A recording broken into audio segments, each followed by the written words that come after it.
Hi, Mike Pongia here, and today we're going to make New England clam chowder. That's the creamy white one, not the red tomato-based one of the Manhattan clam chowder. In a way, I feel a little disloyal. It's like the rivalry between the Boston Red Sox and the New York Yankees, where as a New Yorker, I'm always siding with the Yankees.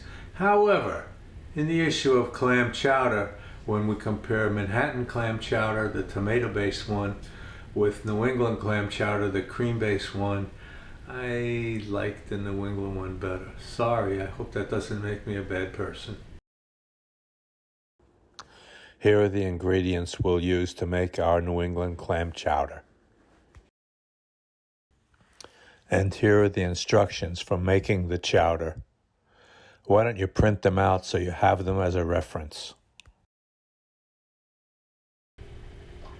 Open the clams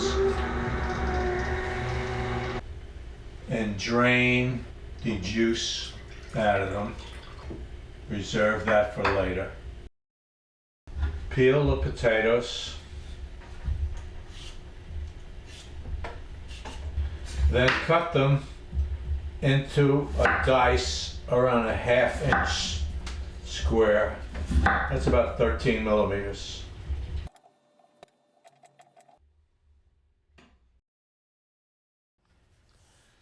Next, cut the celery into a small dice, about 1/4 inch or 6 millimeters.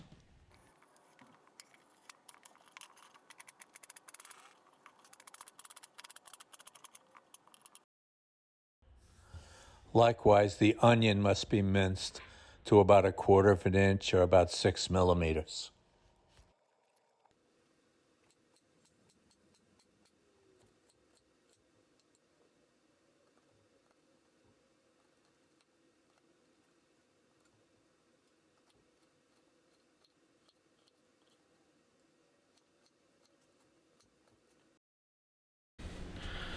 Mince the garlic.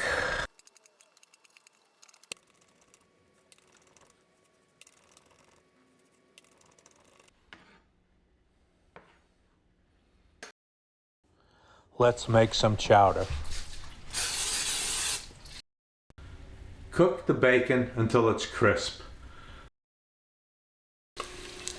Well, that's crisped up pretty well, so I'm going to transfer them to the paper towel to drain. Add the onions and the celery and saute until they're softened. That only takes about 4 minutes. Now I'll add in the minced garlic and we'll let it go another minute after that. Now the potatoes, the clam juice, and the chicken broth. And a little bit of white pepper and dried thyme leaves. Now we're going to bring it to a boil and then back to a simmer. Now that it's boiling, we'll lower it to a simmer and let it go until the potatoes are tender, about 20 minutes. Now I'm going to put 85 grams, which is about 1/3 cup, into 1 cup or 240 milliliters of 50/50.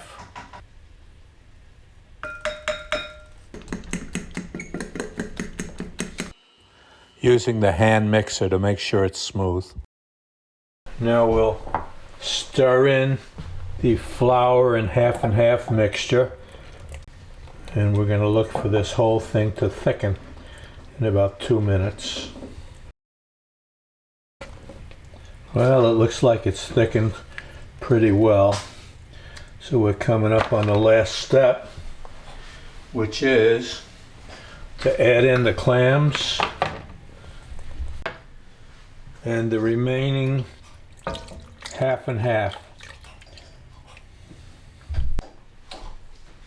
Now we crumble in some bacon and save a little bit to put on the individual servings. And we're done. You know, in science fiction, we've seen videos and movies where the scents and the tastes of the videos or the movies come through to the viewer.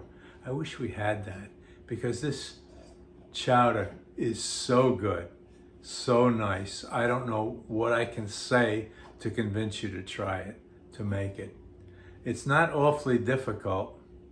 The ingredients are not particularly exotic, and it's something you can easily do in your home kitchen. It's well worth it. Please try it. Okay, now let's take a look at your performance for me. Your performance is whether or not you've subscribed to my channel. I hope you have. If you haven't, please think about why you haven't and give it a shot. I'd really appreciate it.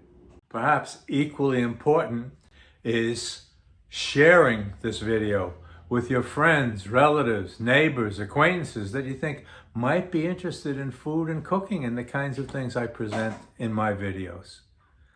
That would be a big help, and I'm asking you to please do it.